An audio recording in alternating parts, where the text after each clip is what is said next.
Pilha de Gibis.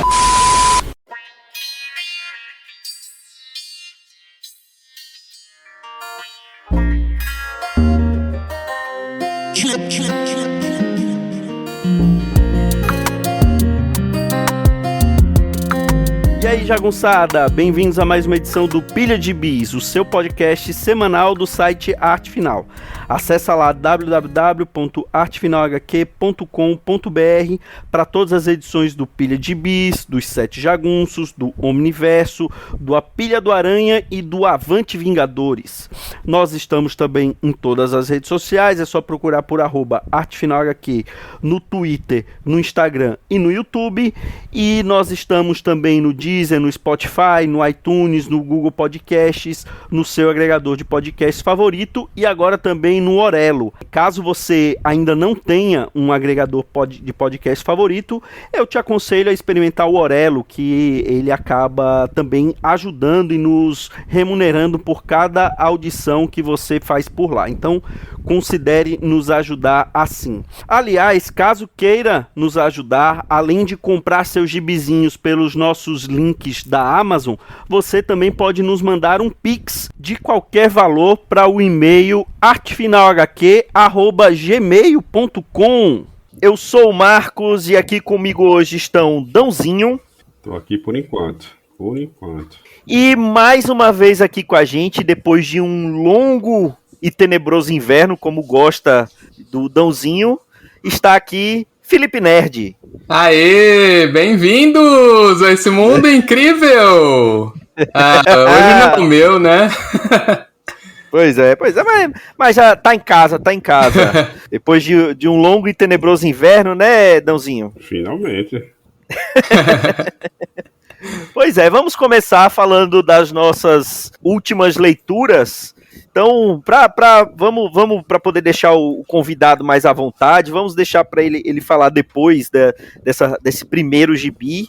Então, Dãozinho, o que você andou lendo esses dias? Primeiro que eu nunca vi essa ideia aí, deixar o convidado à vontade e ficar por último. Ele não vai ficar por último, não, vai ficar no meio, vai ser quase um sanduíche. A dança do machixe, né? É. Bota esse áudio aí, então. É a dança do machixe, é a dança do machixe. É um homem no meio com duas mulheres fazendo sanduíche. Como é que é? Ui! Muito obrigado, farei isso. Não, o que eu li foi um gibi nacional que foi publicado via Catarse em final de 2016. Eu não lembro, mas provavelmente deve ser para CXP, né? Já que é de novembro de 2016. Com certeza. Né? 90% do que sai no Catarse é para ser publicado na CCXP. Não, e a data que tem aqui no próprio, né? É novembro de 2016, então é muito sintomático, né? Mas assim, eu não lembrava dele de jeito nenhum, de nada. Eu não conheço a autora, né? A Mari, deve ser Caim, imagino, ou algo do tipo. E aquela coisa do Catarse, né? Se você não fica no Catarse ali dando F5 a cada 2 meses, pelo menos, né?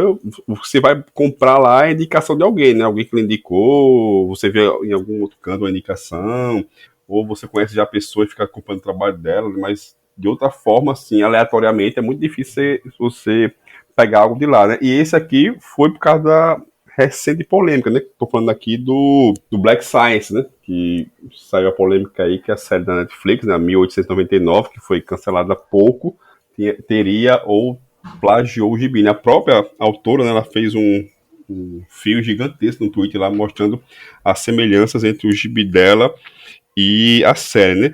Bom, eu não vi a série, eu até marquei pra ver, né, uma coisa puxa a outra. Acho que quem viu a série souber do gibi, querer ler o gibi, né, quem lê o gibi sabe da história, vai querer ver a série, mas não tive tempo ainda de assistir.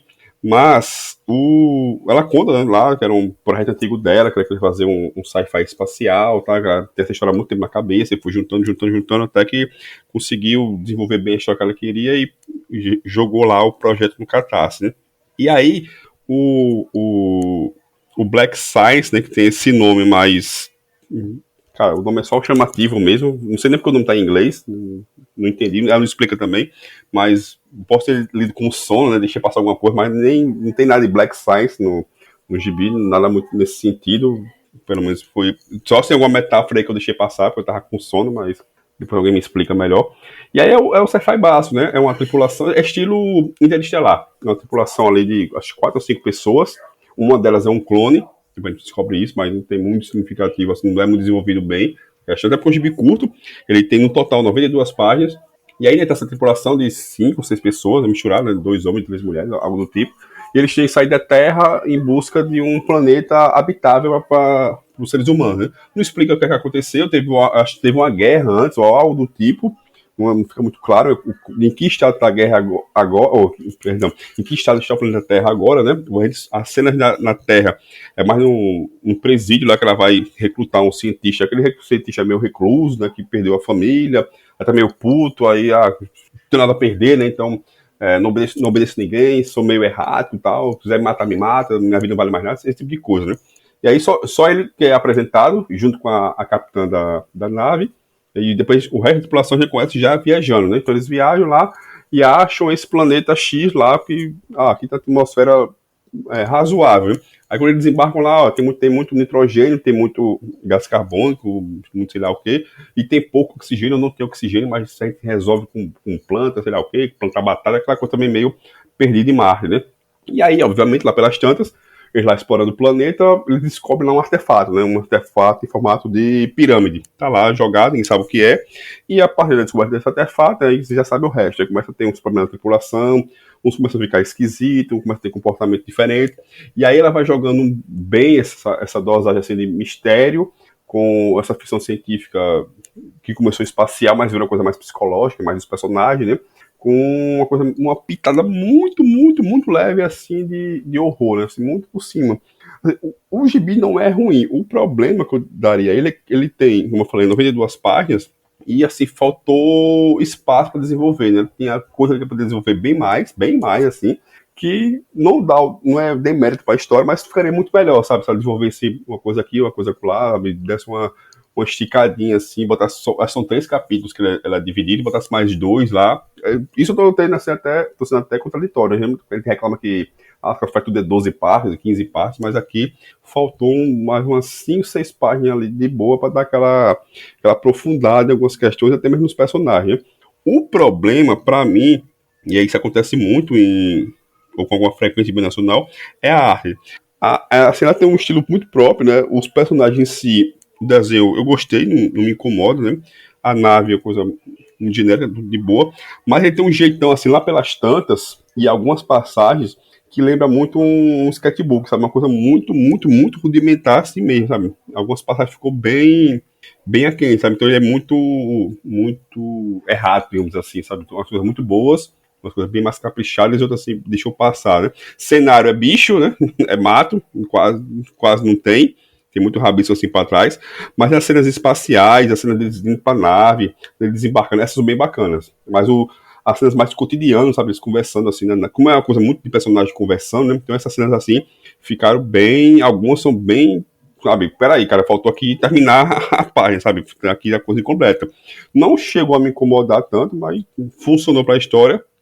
Mas dava pra ter, sabe? Tem uns quadros assim claríssimos, cara. Faltou alguma coisa aqui. Parece que você fez o rabiço aqui a lápis e tal, e faltou finalizar isso aqui, sabe? Dar um complemento nessa cena aqui que tá claramente incompleta. Mas tirando isso, se você achar por aí em algum lugar, não sei como é que você acha mais essas coisas de Catarse, né? Ou fala com o Maurício Dantas que ele dá um jeito de conseguir pra você, mas recomendo a leitura.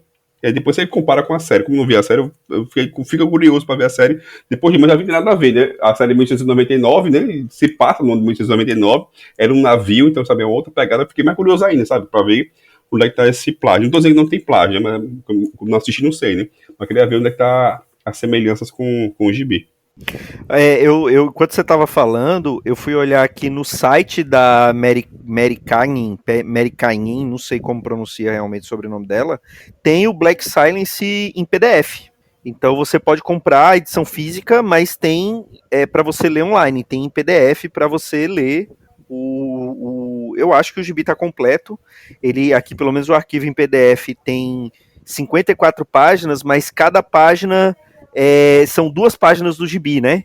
É como se ele em formato como se fosse formato widescreen, que do lado esquerdo é uma página, do lado direito é outra, né?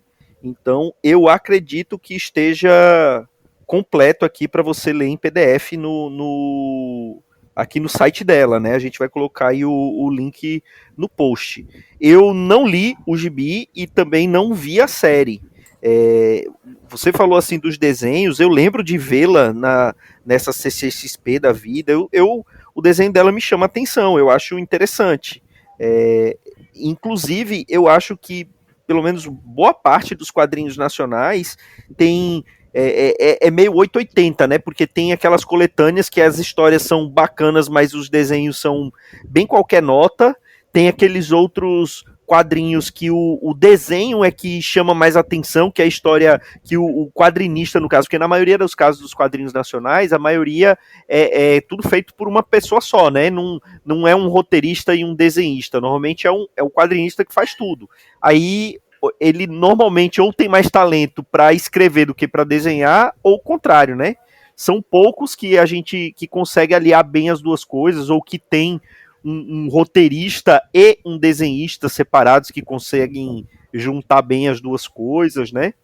Eu gosto dos desenhos dela, mas ainda não sei da história, né? Porque, como eu falei, eu não li. Agora a gente tava falando aqui em off que o Felipe viu a série, né, Felipe? Sim, eu tava até dando uma olhada aqui numa reportagem falando do plágio, né, da autora. Na época eu vi a polêmica toda. Felizmente não tô mais nessa rede social tóxica, Twitter, porque cansei. No Twitter você fala? Eu também caí fora, mas você é louco. Canso demais. Eu não acompanhei no Twitter, mas eu vi, né, a polêmica aí na mídia. E eu tô vendo aqui, eu acho que é mais, talvez, referências visuais, né, algumas coisas. Ela aponta o uso das pirâmides, que o Dão comentou aí, as mortes misteriosas, os tripulantes de nacionalidade diversa, os símbolos que aparecem nos olhos personagens, as escritas em cós, entre outros, mas são elementos também bem genéricos, assim, né? Essa pirâmide, por exemplo, eu ainda não... Na época eu acabei não procurando na minha mente onde que eu já vi essas pirâmides cheias de símbolos que, sei lá, que remete um pouco, talvez, aos indígenas hispânicos, talvez, os maias, né? Essas coisas por aí, assim. bem por aí mesmo, isso aí. Então, eu acho que não é novidade, né? Isso, inclusive, há quem diga que são os deuses astronautas que trouxeram isso, né? Então, talvez essa menina seja um representante desse povo, por isso que ela ficou mordida. Mas é bom saber que alguém leu o gibi. Agora o Marquito falou aí que tem disponível, eu vou ler. Porque a série em si, ela é bem qualquer coisa também. Ela se prende muito numa coisa que a Netflix faz frequentemente, que me cansa um pouco, que é manter você ali maratonando a série para saber o que aconteceu, embora eu pessoalmente não faça isso, até por falta de tempo. Mas é aquele mistério que, pelo mistério, né? Então eu achei bem fraca. Principalmente quando se compara a outra criação, né? Do Barambol Dark, é o Dark, né? Então, que é uma série muito legal. Embora também com esse negócio da Netflix de esticar as coisas se perca um pouco. Mas agora a gente nunca vai saber, né, o final da série, que foi cancelada. Eu não vi ainda nenhum comentário da fanbase tentando ressuscitar a série, então eu acho que já era. Mas do que o Dão falou aí, a hora que ele começou a falar que se passava no espaço, eu falei meio, cadê o plágio do negócio, né? Eu acho que são mais esses elementos mesmo. E ela disse que as referências da obra dela foram diluídas ao longo dos episódios, tal, sei lá. Eu, na época, assim, eu não acompanhei exatamente, como eu disse, não tô mais no Twitter, né? Então, não sei exatamente o que ela alegou, mas aí que eu acho que foi, no fim, mais marketing para a série do que para ela, infelizmente, né? E parece que é interessante a história, vou ler sim. É interessante, tem umas coisas assim que meio que aparecem ao mesmo tempo na cultura pop, é aquela coisa do chamado Zeitgeist, né? Começa a aparecer em vários lugares diferentes uma coisa parecida e não necessariamente é uma cópia, né? Eu não sei se é o caso aqui, porque é meio que uma space opera, né? Um negócio assim. Não vi a série nem li o gibi, como tem aqui em PDF, talvez eu vá ler, dar uma chance para esse gibi. Mas, enfim, eu lembro que repercutiu muito na época, teve gente defendendo ela, teve gente atacando, né, meio que falando assim que não tinha nada a ver essa história de que não tem como ser plágio, enfim. Assim, apesar do Felipe falou, eu tive que botar no Google, sabe, Black Science Plágio, eu não lembrava o nome da série, porque eu não acompanhei, né, fiquei só soube da história e deixei pra lá, né. Aí eu fui no Netflix, tem lá 1989, e pô, deve ser uma série assim, eu achei que 1989 era, não sei, na nave, alguma coisa do tipo, né, quando eu vi que era o ano, falei, cacete, já tá, porque o gibi passa no futuro, claramente, né. Ali, cacete, já deu uma travada, né? Aí eu fui ver o trailer, né? Eu vou ver o trailer aqui, e, assim, botei o primeiro episódio pra rolar, né? Pra deixar marcado lá pra assistir depois, né? Pra já achar mais fácil. E fui ver o trailer, né? Assim, o que é que o trailer tem que me pegou no gibi, né? A protagonista é mulher, né? Isso é uma coisa, mas assim, no gibi ela é capitã da nave, né? Ela que comanda a expedição. Na série, como não assisti, não sei o que ela faz, será do navio e outra coisa. E a ambientação é muito semelhante, sabe? Uma coisa mais escura, mais claustrofóbica e tal, mas assim, foi isso que eu peguei, mas também de novo, eu não assisti, né? Fico pra ver depois, mas tirando isso. Pois é, porque assim, falar assim, pegou elementos. Pirâmide, então ela plagiou o quê? Os maias e os egípcios, os astecas, né? Porque. Os karatecas. O meleca. Não, e é o formato mais básico possível, né? Assim, ser um artefato no outro planeta, o cara bota qualquer porra aí, bota uma cruz, sei lá o que for, amigo. Mas botasse um bloco preto, era 2001 usando espaço, né? Mas bota cara, é qualquer coisa. Pois é, bom, enfim, fica a polêmica, né? Como tem aí o link para vocês lerem lerem o gibi dela online, então tirem as suas conclusões, leiam o gibi, assistam a série e tirem as próprias conclusões, vejam se pode ter alguma coisa, se tem semelhança suficiente para ser um plágio, ou enfim, porque são elementos comuns. Mas assim, já que não é bem plágio, mas é utilizando um personagem conhecido numa roupagem diferente, Felipe, fala aí do gibizinho que você nos trouxe essa semana. Então, eu vou falar do Conan o Cimério, edição definitiva, todo mundo adora, né? O Nerdola tem que acabar, né? Porque, puta merda, essas coisas que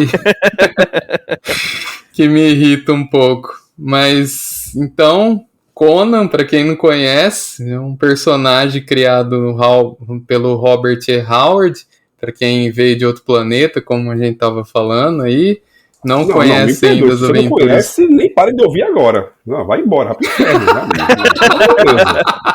Vai pro inferno. Assim, não conhecer Conan, né? E não conhecer Conan e não conhecer Tex, aí tem que pedir para sair, né?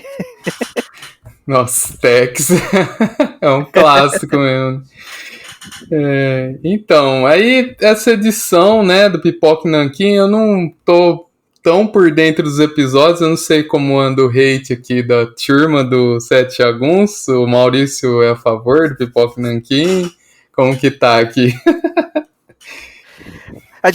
Normalmente a gente é contra os preços praticados, mas as poucas edições que eu tenho deles são bem caprichadas. Eu não lembro do Maurício reclamando de nenhum erro do Pipoca e Nanquim, não.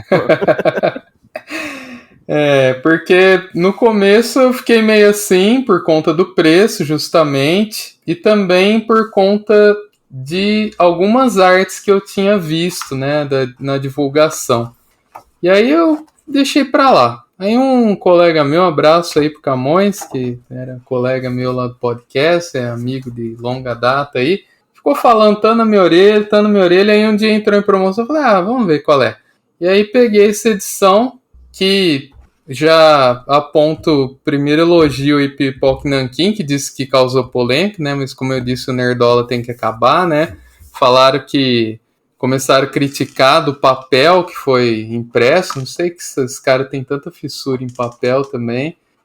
Mas eu gostei muito porque é uma edição leve, apesar de ser capa dura, que eu não gosto muito pessoalmente, que é incômodo para ler. Essa edição ficou super leve por conta do papel offset que eles utilizaram.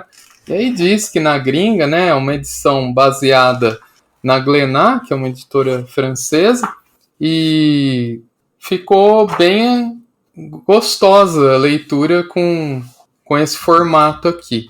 Em relação às histórias, essa edição dizem que se aproxima mais dos contos originais, né? Porque o Conan, para quem, né, por acaso não conhece, não desistiu ainda depois do expurgo do Dãozinho aí, ele é um personagem da literatura fantástica, um dos arquétipos aí, um dos primeiros grandes personagens de fantasia medieval, se não um dos maiores aí todos os tempos, e que era publicado na forma de contos. Então, dizem que essas histórias, essa adaptação, se aproxima bastante do material original, que a Pipoca Nanquim também publicou, né? Então, os livros do Conan estão aí disponíveis para quem tiver curiosidade. E aí, as histórias desse primeiro volume serão 4 volumes para fechar a coleção. São bem legais, assim, eu acho que as mais conhecidas são a Rainha da Costa Negra, que é o primeiro conto, que é a primeira história, e a última, que é a Filha do Gigante do Gelo. Essas duas eu já tinha lido outras adaptações que a gente tem publicadas aqui no Brasil no Omnibus da Mitos Editora, e também já li a versão da Espada Selvagem. Então isso foi legal, pelo menos para esses contos, para essas histórias aqui, porque eu pude comparar. E eu vou falar que eu gostei bastante dessa adaptação aqui da editora da Glénat, que parece que foi feita toda com uma curadoria do Robert E. Howard, dos especialistas, tal, acompanhando. Inclusive nos extras aqui a gente tem comentários de cada um dos contos, das histórias, assinados esses comentários por Patrice Launay, que é aí uma especialista, uma pessoa fodástica aí no Robert E. Howard verso. E eu achei fantástica a edição. Em relação às histórias, a primeira, que é uma das minhas favoritas, assim, eu leio Conan desde que eu era garoto e li na Espada Selvagem e tal. Essa da Rainha da Costa Negra é uma história muito importante porque é uma das únicas mulheres que o Conan assumiu, né? Porque o Conan, ele, quem não conhece por acaso, né? Ele é pegador, ele é um bárbaro, então ele não tem limite. Ele tá sempre pegando uma mulher nas aventuras dele aí. E a Belit, que é a Rainha da Costa Negra, uma pirata, ela acaba se apaixonando pelo Conan e ele por ela, e eles ficam de casalzinho, vivendo grandes confusões, né, como diz lá o locutor da Sessão da Tarde, enfrentando inimigos, caçando tesouros, etc. E, claro, transando muito, porque afinal é uma história do Conan. Se você não leu Conan, saiba que isso é um elemento presente. Além da violência, tem toda a questão dos atos sexuais aí, que nessa edição fica mais até explícito, que me agradou bastante, achei bem retratado aqui. E nos extras a gente tem uma curiosidade que me chamou muita atenção, é que o Robert E. Howard, ele não gostava disso. Então tem um dos contos, que seria o segundo aqui dessa edição, o Colosso Negro, que ele fala que se incomodava com isso. Então ele tem cartas que ele trocava, inclusive, com o Lovecraft, que é um dos grandes autores aí do terror fantástico. Um abraço para o Marcelo Miranda, que está sempre presente aqui, faz parte da equipe. Ele que eu já tinha ouvido falar do Lovecraft, claro, como bom nerd, mas nunca tinha ido atrás das obras, e o Marcelo me chamou muita atenção lá nos podcasts dele de terror, falando de um filme que é um conto do Lovecraft, que é A Cor que Veio do Espaço. E aí eu fiquei sabendo que o Robert Howard era amigo dele, inclusive tem histórias por trás disso, que eles faziam parte de uma egrégora e que essas entidades que a gente vê nos contos Lovecraft que mandavam as ideias para ele, mas aí já é lenda, né? Mas de qualquer modo, tem o trecho de uma carta aqui que ele mostra esse incômodo, né, da questão sexual e da violência do Conan. Então, nos últimos anos, cada vez mais meus heróis têm se comportado como uns depravados. Uma das últimas histórias que vendi termina com uma relação sexual em vez do costumeiro massacre. Meu brandidor de espadas agarra a princesa, já despida pelo vilão inescrupuloso, e a joga selvagemente sobre o altar dos deuses esquecidos enquanto a batalha carnificina acontece lá fora, e da penumbra que sobrou do vilão pregado à parede pelo herói, os observo com um olhar zombeteiro que está apreciando aquilo. Fico me perguntando se os leitores vão gostar. Aposto que alguns adorarão. O homem médio tem dentro de si o desejo secreto de ser um daqueles aventureiros fanfarrões que se acabam na bebida, no combate e no sexo. Então, realmente, nessa adaptação dessa edição aqui, esse Conto do Colosso Negro termina com o Conan traçando a princesa em cima de um altar aqui. Na verdade, todo mundo que vai ler vai gostar de putaria, né? Então, é normal. Era o que eu ia falar, porque na adolescência, pelo menos na minha época, né, sem entregar tanto a minha idade, mas já entregando, a galera adorava a espada selvagem porque nas próprias capas já vinham mulheres, né, se não seminuas, bem sedutoras e tal, né? É que a espada selvagem, ele fugia lá do Comic Code Authority porque era publicado em formato magazine, né? Então, fugia do Comic Code Authority. Então, não tinha mais aquela coisa de... por isso que era mais violento, tinha sexo nos gibis, né? Então, ele se livrava do Comic Code Authority por conta, basicamente, do formato de publicação. Agora, uma coisa que é interessante, eu estava até pesquisando aqui, ele saiu aqui como Conan Cimmerian, mas eu, como o Dãozinho gosta de falar, aqui é informação, mas nem sempre é informação correta e apurada, que, salvo engano, tinha uma época que, por conta até de divergência com o pessoal que cuida da Conan Properties, né, que cuida da marca do Conan, eles, eu não sei se o Conan entrou em domínio público, mas não pode ser publicado com o nome Conan na capa. Então, por isso que no começo teve essas adaptações lá da Glenar, só que eles era publicado só como o Cimério, né, não tinha o nome do Conan na capa. Até, salvo engano, até poderia ter, chamar de Conan no miolo da edição, mas não podia ter na capa. E eu vi que a Pipoca Nanquim publicou como Conan, né? Então, provavelmente, esse imbróglio deve ter sido resolvido, né? Mas eu sempre fiquei muito curioso de ler essas edições francesas, porque normalmente esses álbuns franceses têm uma arte assim estupenda, né? Esses álbuns europeus têm a arte desses álbuns é maravilhosa. Eu nunca fui um leitor muito assíduo de Conan. Eu li 2 edições daquela coleção que era a Salvat, que ia publicar, depois a Panini assumiu. Eu peguei só as 2 primeiras, que eram as 2 mais baratas, que é da Espada Selvagem, depois não continuei. Peguei da retomada do Conan pela Marvel, né? E ele já saiu da Marvel, né? Já foi para outra, já foi para uma outra editora. E peguei aquelas edições, aqueles ônibus do Conan da Dark Horse, do Kurt Busiek, que eu ainda não li, mas vou ler em breve, falaremos dele aqui no podcast. Eu sempre tive muita curiosidade desse personagem e tenho mais ainda com essas edições francesas dele, mas eu tava olhando aqui, ainda tá muito caro essas edições do Pipoca Nanquim, mas nada que um Telegram da vida não possa nos salvar, né, Dãozinho? Eu pensei que você ia falar que ia pra França comprar lá. Não me comprometa. Você leu essas edições francesas, não? Você chegou a ler? Você gosta do Conan? Eu gosto, assim, eu gosto esporadicamente, tipo Tex. Eu só vi o anúncio que ia sair aqui, mas daí nem sabia que tinha saído, já tinha sido lançado por aqui. Então, e nem vi, assim, não vi em canto nenhum.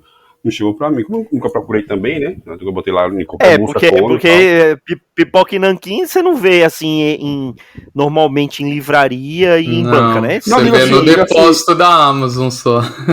Não, diga assim, eu nunca vi na própria internet, sabe? Como eu nunca procurei Conan na Amazon, nunca fiz essa busca, então nunca apareceu pra mim, sabe? Então, e também não tô por fora de site de quadrinhos, então eu só vi a primeira notícia que ia ser lançado. E sabia o que era o material, né? Mas é bem bacana, assim, questão do preço, por exemplo, né, Marquinhos, você estava comentando, eu postei lá no meu Instagram, eu já não faço conteúdo como eu fazia na época do Mundo do Nerd, mas de vez em quando eu posto alguma coisa que me chamou atenção, e eu gostei bastante dessa edição, fiquei li numa sentada, e aí um colega meu lá de faculdade veio perguntar, falou, queria aquelas edições da Espada Selvagem, sabe, no encontro? Falei, cara, foi republicado há pouco tempo. Aí eu fui ver o precinho da Panini, né, que é o único, na Amazon você já não encontra tanto, na Panini custa R$57, R$56,90. E tava saindo semanalmente, o que é pior ainda. Impossível, né, Aí eu tenho as duas primeiras, que a primeira saiu por R$9,90, né, que essas coleções, a primeira edição é sempre R$9,90, a segunda foi, eu acho que R$20, ou foi 30, aí a terceira já tava 55. Eu falei, não tem condição não, não sou tão fã assim do Conan não, pra poder dar R$55 por semana, fora que o Luiz, nosso amigo lá da página de erros dos quadrinhos e agora nosso podcaster do Avante Vingadores, botou lá a quantidade de erro que tem nessas edições, que consegue bater o recorde até pra Panini. Não, e além do preço, né? Como eu falei, não sou leitor recorrente, é muito mais fácil entrar no sebo e catar lá por R$2, ou se deve estar R$10. É o que eu falei pra esse meu amigo. Ele mora em São Paulo. Qualquer sebo de respeito vai ter Espada Selvagem de Conan pra vender. De bacia. É o que eu falei pra ele. Falei, você tá em São Paulo, vai num sebo lá no centro e compra um monte. Mas só pra fechar, né, os comentários dessa edição, o Marquinhos tava falando da arte aí, né, cada conto é desenhado por um artista diferente, e o da Rainha da Costa Negra é justamente a arte que eu tinha visto na divulgação aí, pela internet, e foi a arte que, a princípio, eu não gostei muito, mas quando você lê, assim, nossa, tem uma dinâmica tão legal, assim, que, putz, você pega essas edições antigas, tal, claro que na Espada Selvagem tem o Buscema, né, na arte, muitas edições, mas, putz, essa arte é fantástica, assim, dessa primeiro conto, realmente, é a mais fraquinha, na minha opinião de merda aí, né, mas as demais, nossa, é uma melhor que a outra, é impressionante a qualidade gráfica, assim, e esse formatão, o Magazine, é muito gostoso de ler, assim, porque pega uma cena de batalha, assim, né, uma splash, nesse formatão fica muito mais atrativo. Em relação ainda, comparativamente aí a outras edições, essa filha do Gigante de Gelo, eu já consegui ler as 3 versões, né, que eu conheço, que é essa que o Marquito falou do Omnibus, da Dark Horse, a Espada Selvagem e essa agora. Essa, sim, pra mim, é de longe a melhor, porque, bom, tem mais putaria, né, a filha da Gigante de Gelo é uma putanha, filha de um gigante, de um deus, e ela fica usando disso do corpo, tal, pros nórdicos, né, eu achei legal que tem uma conjunção aí com a mitologia nórdica também, eu gosto muito desse conto aqui. E aí, essa edição é muito bem retratada, não só a putaria, mas a filha Gigante de Gelo, por ser filha de um deus, né, ela tem que ser algo além do comum, eu achei muito legal. E a história, a narrativa dela é muito legal, muito mais atrativa, muito mais interessante, te pega, assim, você quer acabar de ler aquilo e você só não vai mais rápido porque a arte é de babá, assim, como eu disse, vai melhorando ao longo da edição, parece que eles deixaram a melhor para o final mesmo, e assim, vale a pena, investir aí, aproveitem promoções aí e dá uma baixadinha no preço. São só 4 volumes. Eu acho que vai pegar aí os principais contos do Robert E. Howard. Agora a gente está em pré-venda da 3ª edição, e que já tem um macaco gigante lá com uma capa vermelha, que aparece no 2º filme do Conan, inclusive, meu amigo fez favor, valeu Camões, de novo, me lembrar essa coisa horrível que ele aparece no 2º filme do Conan, esse macaco, e esse macaco, ele é um personagem importante, um macaco, um gorila, na verdade, né, feiticeiro. Ele aparece não só no filme horrível do Conan, no 2º filme, mas também num arco recente da Marvel, nessa volta do Conan para Marvel, escrita pelo Jason Aaron. Então, esse macaco é bem importante, ele já vem na capa da 3ª edição. Eu certamente vou fazer um esforcinho aí para pegar, porque eu não ando pegando muita coisa mesmo. Esse material vale a pena conhecer. Quem não conhece Conan, quem é fã de Conan, eu recomendo demais. Boa indicação. Bom, eu vou falar de um gibi e vou aproveitar que a bile de Maurício Dantas não vai infectar nosso podcast hoje, né? Maurício Dantas está no departamento médico. Ele diz que está com alguma coisa de sinusite e tal, mas eu tenho certeza que a bile dele está deixando ele doente. Então, para poder fazer para poder ou deixar não provocá-lo, para ele não ficar ainda mais doente, vou aproveitar enquanto ele não está aqui e vou falar de um gibizinho que eu tenho certeza que se ele estivesse aqui, se ele não tivesse doente, ele ficaria de ouvir esse gibi, mas farei isso. Eu vou falar de Omega Man, do escritor favorito do Maurício Dantas, o Tonho Rei, o nosso famoso Tom King. Tem desenhos do Barnaby Bagenda, que eu nunca tinha ouvido falar na vida. Esse foi um dos primeiros gibis que o Tom King escreveu para DC, né? Esse aqui é do comecinho de carreira dele, foi na mesma época que ele estava fazendo o Asa Noturna, né? E depois Grayson e tal. Eu acho que esse daqui deve ter sido o primeiro daquela longa série de quadrinhos em 12 partes que ele meio que se especializou em fazer, né?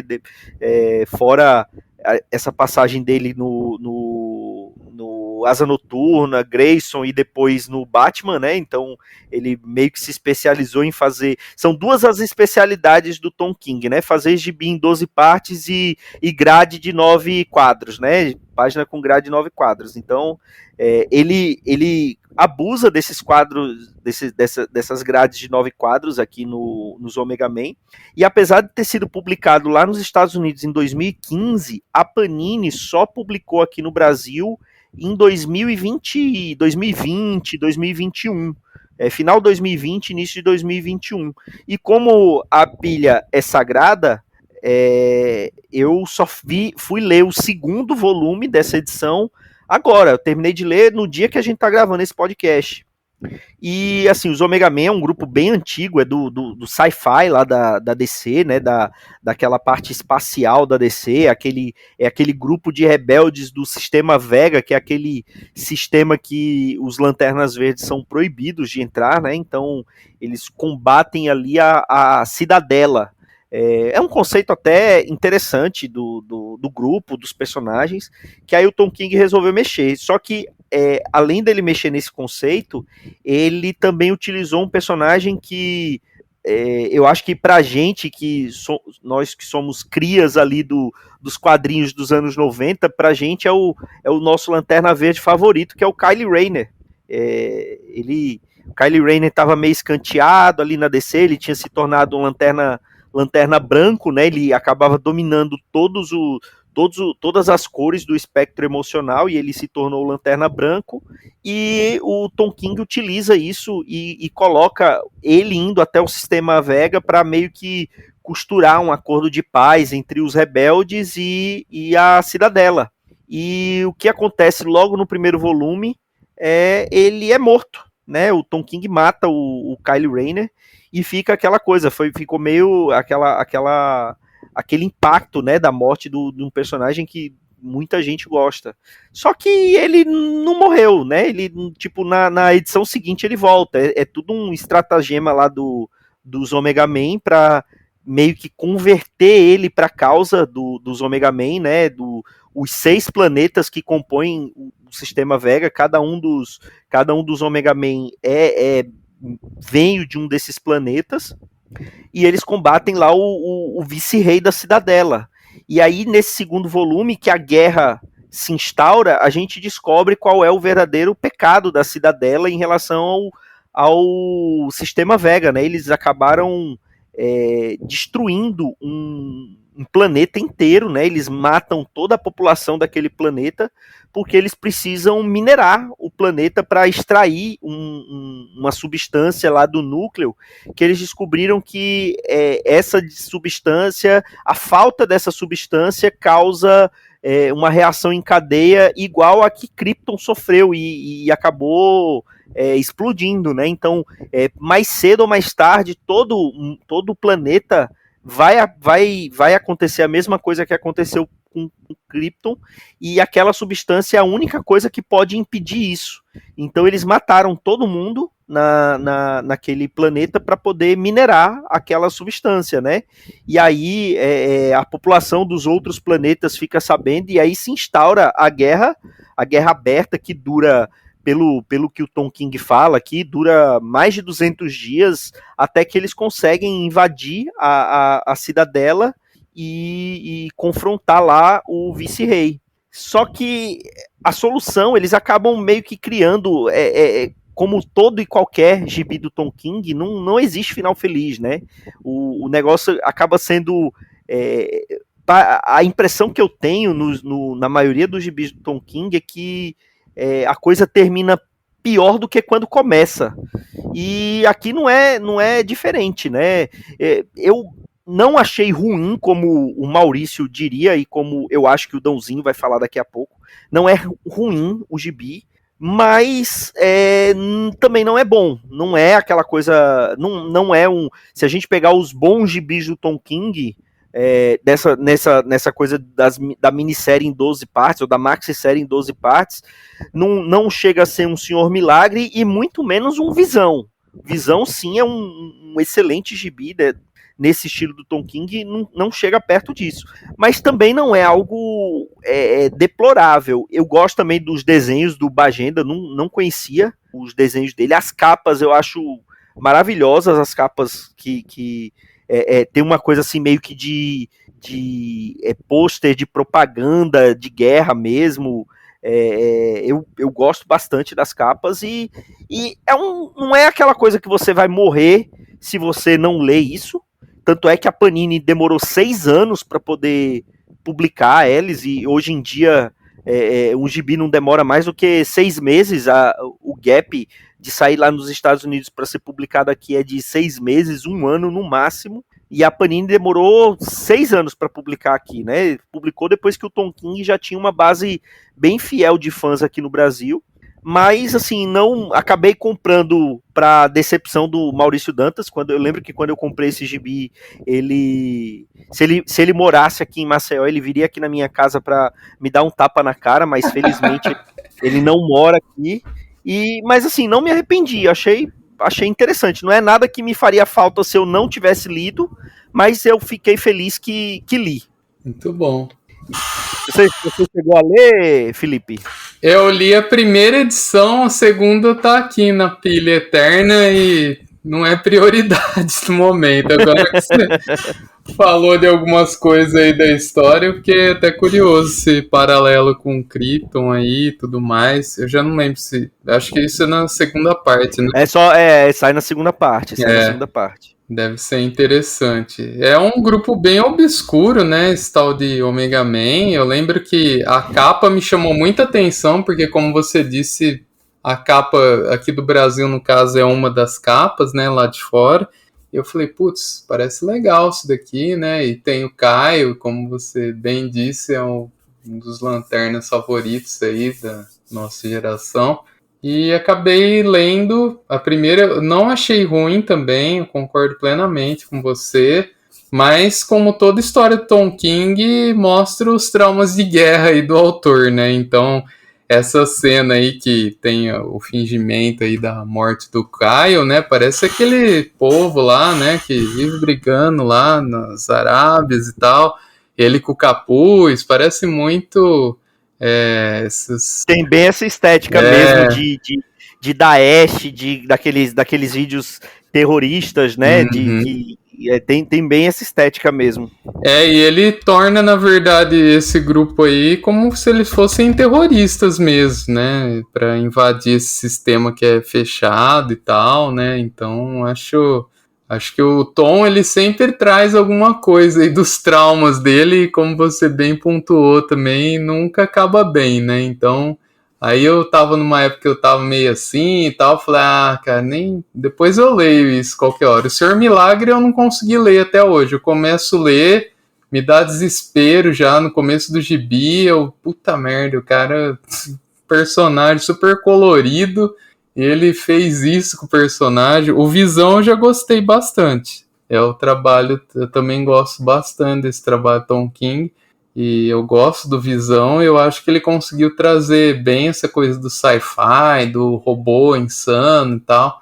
Mas lerei a segunda parte, vou até subir aí na pilha para matar a curiosidade aí. Mas realmente, se por um lado não é a melhor coisa, também não achei uma coisa muito ruim também não. E Dãozinho, Omega Man é material do saudoso Omniverso? Tem podcast sobre ele, inclusive, sobre as primeiras histórias, porque é lá que quem criou, né? Quem escreve as primeiras histórias é o Kate Giffen, né? E o Lobo aparece lá nas histórias do. A origem do Lobo tá na história dos Omega Man, né? Bem no começo do gibi, que é a criação do Kate Giffen, né? É outro Lobo, né? Outra pegada, até o visual é diferente, mas ele aparece a primeira vez.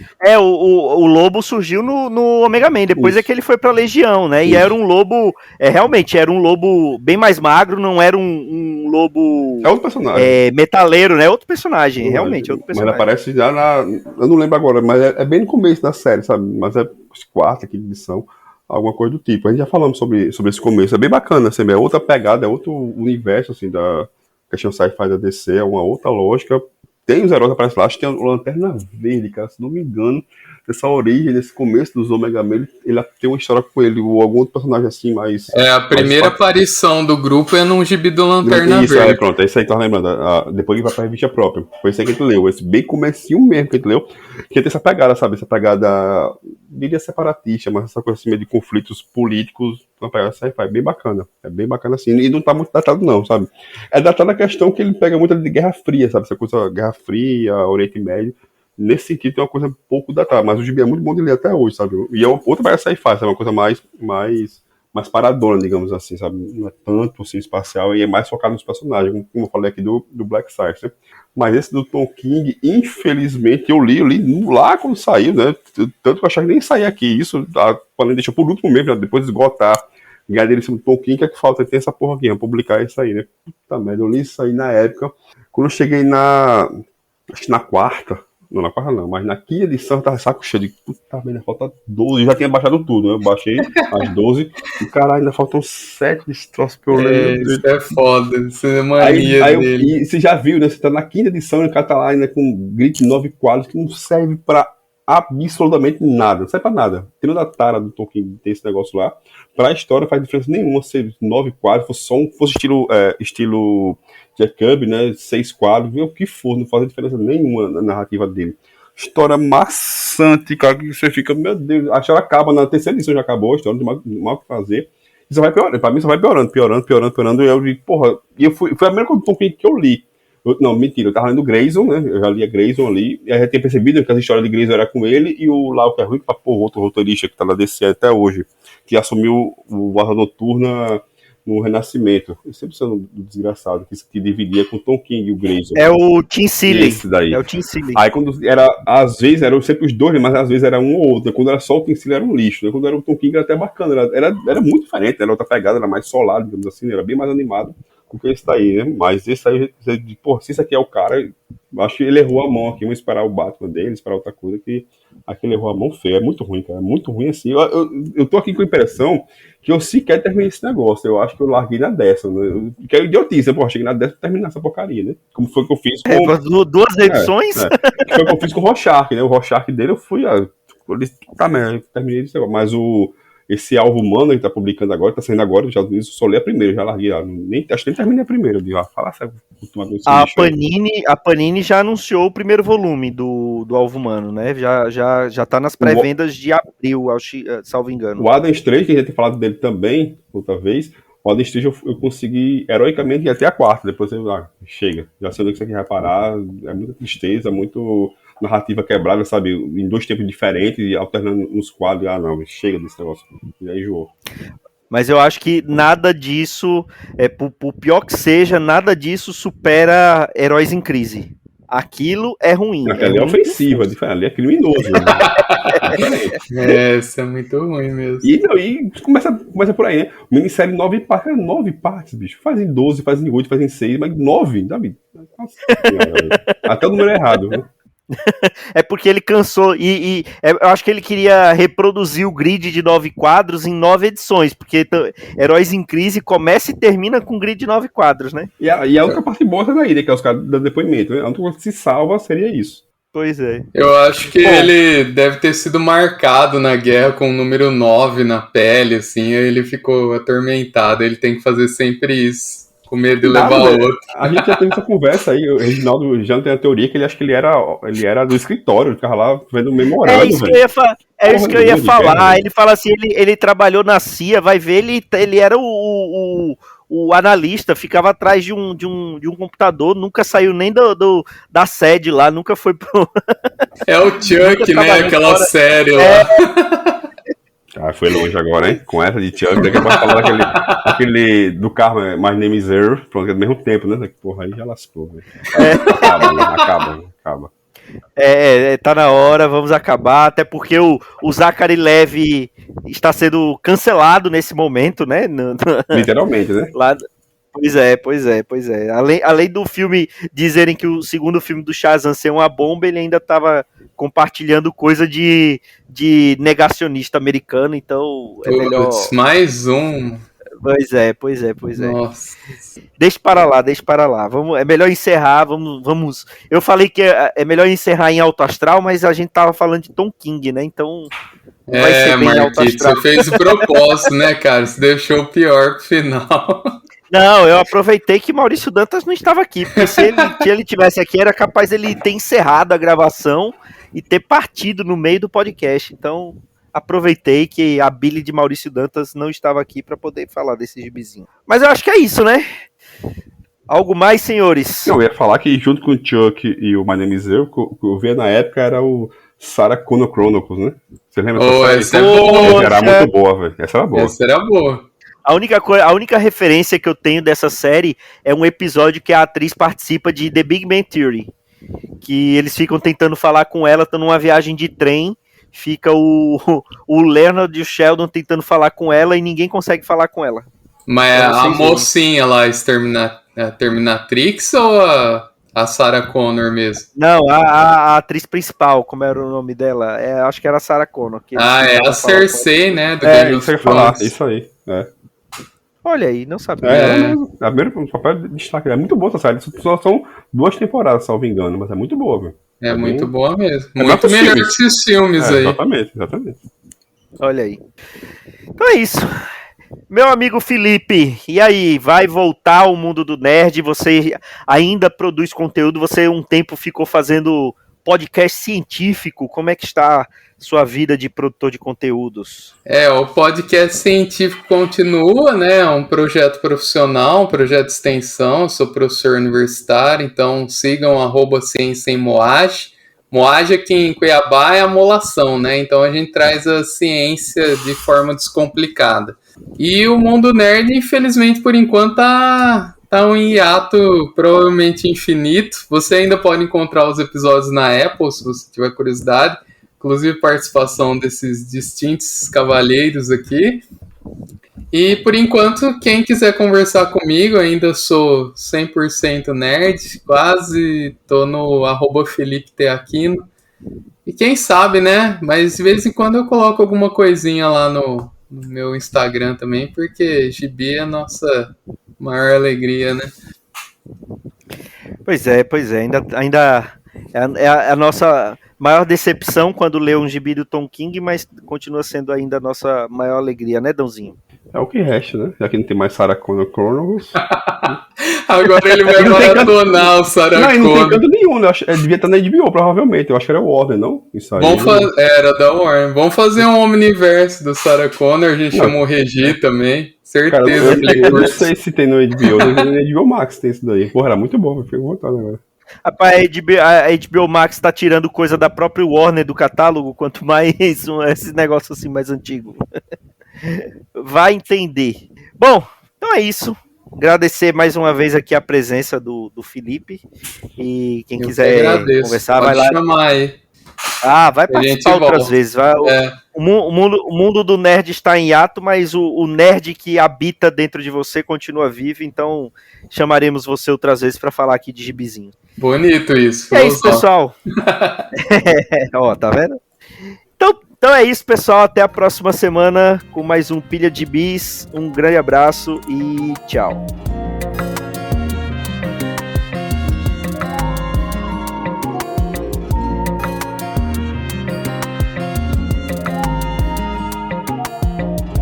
Esse foi o Pilha de Gibis, mais um podcast com o selo dos cabras de qualidade do Arte Final. Gostou do que ouviu aqui? Compartilhe e acesse o site, tem muito mais conteúdo de qualidade esperando por você. Vai comprar seus gibis na Amazon? Compra acessando os nossos links. Você vai ajudar a manter esse trabalho. www.artefinalhq.com.br